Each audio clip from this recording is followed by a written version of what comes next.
मैंने अपने शरीर को गला दिया। मैं किस पे विश्वास करूं? आज यही रिजवान दा, हालांकि उनको मैं फिर यही कहूंगा कि मैं उनको दगाबाजी के लिए याद नहीं करूंगा, मैं उनको संघर्ष के लिए याद करूंगा। उन्होंने संघर्ष किया है। आज मुझे भी वो दिन याद आता है कि जब मैं वो तेतुलमारी के अपने मोहलेडी गांव में थे।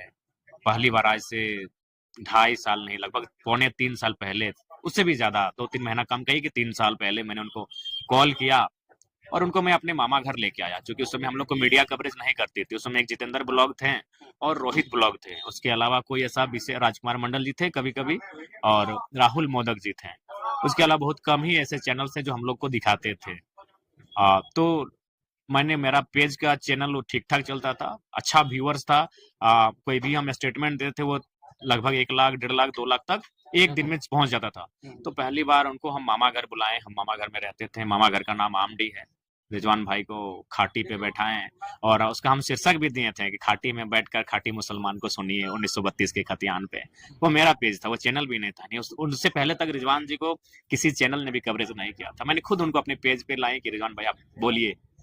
तो फिर उन्होंने बोले और वो वीडियो हमको लगता है एट ए टाइम 80,000 व्यूवर्स ने देखा और समय आते थे शायद लाखों पार हो गया था।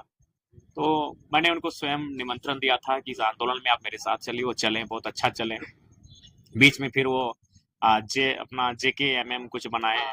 हाँ, उसके बाद उन्होंने अपने समुदाय को गोलबंद किया और फिर वो हमारे साथ आए। बकायदा हम भी उनको लेकर आए। तो उस समय भी तो कटे हुए नजर आ रहे थे जब JKMM बनाए, उस समय भी आपने मर्ज कर दिया। हाँ, वो उस समय भी। उसके बाद हमने उनको लाया और यही कहा कि लोकसभा के चुनाव में आप हमारे लिए मेहनत कीजिए, विधानसभा का चुनाव आप तो लड़ेंगे ही लड़ेंगे। और बकायदा विधानसभा का चुनाव उन्होंने बगोदर सीट को मैंने उनको प्रीफर किया था, इसलिए चूंकि वो उन्होंने 1 साल तैयारी किया था बगोदर से। जब वो JKMM बनाए थे उस समय वो बगोदर से ही तैयारी कर रहे थे। तो फिर हम बोले वो बेहतर सीट है, वहाँ समीकरण भी बहुत सुंदर फिट वेट रहा है। तो वह बोला फिर अचानक पता नहीं उनको कहाँ से ये आइडिया आया या फिर किन लोगों ने उनको हिंट किया कि वो गांडे चुनाव लड़ेंगे, हॉट सीट लड़ेंगे जहाँ मुख्यमंत्री की अर्धांगिनी हो, राज्य लेवल पे। उनका ख्वाहिश था।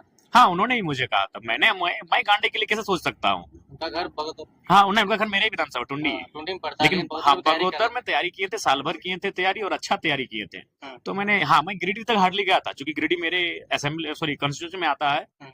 तो मैंने गिरिडीह लोकसभा में, गिरिडीह विधानसभा उनको कहा था क्योंकि वहाँ उनके समुदाय की आबादी भी 60,000 से ज्यादा है। हमारे समुदाय भी कुछ ठीक ठाक है रिटर्न में। तो मैंने उनको गिरिडीह तक प्रीफर किया था कि आप तो बड़े नेता हैं, आप चयन कीजिए।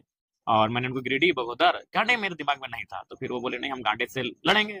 तो फिर डिस्कस हुआ। तो हाँ, एक मजाक मजाक में ये हुआ कि आप तो, कुछ लोगों ने कहा कि आप तुम तोर से बड़ो चुनाव भर तो नेता रहो। कहले कैसे ना, तुम्हारे लड़ रहा मंत्री जी से, हम मुख्यमंत्री का अर्धांगिनी से। तो हम बोले ठीक है आप लड़िए। तो फिर वो वहां गए। उसके बाद जो भी था बस इतना ही कहेंगे, जहां भी रहो दोस्त, खुशहाल रहना, सलामत रहना, अच्छे से रहना। और हाँ, यही, अगर आपको जाना ही था तो नॉमिनेशन से पहले जाना था। मतलब तो वो पार्टी के लिए डैमेज कर दिया। हाँ, बिल्कुल। उनको नहीं बुरा कहेंगे, मेहनत किए हैं इतना। जयराम महतो इस छोटी सी आयु में बहुत कुछ सहा है, आगे भी सह लेगा। अपने अपने नम आंखों को छुपाकर वो मुस्कुरा के बात कर लेगा, लेकिन रिजवान क्रांतिकारी को बद्दुआ नहीं देगा। लोग कहते हैं कि इसका मुस्लिम में पकड़ नहीं था, महतो लोग ही, जयराम महतो जैसे लोग और कुर्मी समुदाय के लोग ही इनको बड़ा नेता बना दिया है। ये सत्य है, ये भी सच्चाई है, इसमें आप नकार नहीं सकते हैं। क्योंकि आज उनको जो भी उनके व्यूअर्स भी हैं वो मैक्सिमम जो है हमारे समुदाय से ही हैं। उन्होंने जिन मंचों पे संबोधन किया है वो हमारे समुदाय की भीड़ थी। ये सत्य है, सत्य से नकार नहीं सकते हैं। लेकिन अंततः यही कहेंगे, अगर जाना ही था तो नॉमिनेशन से पहले चले जाते। ये तो वही कहानी हुई ना अनिल भाई, कि आपने शादी का कार्ड छपवा दिया है और निकल गए। अरे आपको नहीं मर्जी थी, आप अपनी मर्जी से विवाह करते, लेकिन शादी का कार्ड नहीं छपवाना था। तो वही भाई साहब को यही था कि नॉमिनेशन से पहले जाना था, कम से कम वहां हम अपना प्रत्याशी तो दे सकते थे। सही बात है, लेकिन कहीं ना कहीं आपके लिए भी वो जेल गया जिस दिन लोकसभा का आपका नॉमिनेशन था, उनको उठा करके ले अगर गया। इसीलिए मैंने कहा कि मैं उनको दगा के लिए याद नहीं करूंगा, मैं रिजवान जी को संघर्ष के लिए याद करूंगा। हालांकि मेरे समर्थक, उनके समुदाय के ही कुछ लोग उन्हें दगा के लिए याद कर सकते हैं, लेकिन जयराम महतो रिजवान को दगा के लिए याद नहीं करेगा। मीडिया मुझे 1000 बार अगर सवाल करेगी तो मैं 1000 बार यही कहूंगा कि मैं रिजवान भाई को संघर्ष के लिए याद करूंगा। बाकी वो जहां रहे खुशहाल रहे। बस यही एक मैंने, एक टीस रह गई, एक मलाल रह गया कि जाना ही था, हाथ छोड़ना ही था तो नॉमिनेशन से पहले छोड़ देते। एक बार दगा दे दिया, दूसरा दे दिया तो एक्सेप्ट कर लिया, फिर से अगर आ जाएंगे रिजवान तो क्या कहिएगा। देखिए, अब सोचा जाएगा। हम लोग बहुत भावुक इंसान है, बहुत कोमल हृदय के इंसान हैं, और कभी अगर हम लोग इतने चालसाजी नहीं है। हम लोग हमें वो एक ऐसा केंद्र अध्यक्ष हैं जो आप पूछिए, हमारा मोबाइल का पासवर्ड हमारा एक पंचायत का सदस्य को मालूम है कि हमारे केंद्र अध्यक्ष जी के मोबाइल का पासवर्ड क्या है। बहुत सारे सीटों पे आपके कैंडिडेट जो दिए थे उसका रिजेक्शन लिस्ट जारी हो गया है, उस पर आप लोग क्या करेंगे? वहां पे तो आप कैंडिडेट आप दे नहीं सकते हैं। वहां पे हम लोग किसी को समर्थन दे देंगे कि कोई समर्थन से चुनाव लड़ेंगे, उनका जो भी सिंबल होगा उस सिंबल को हम लोग समर्थन दे देंगे।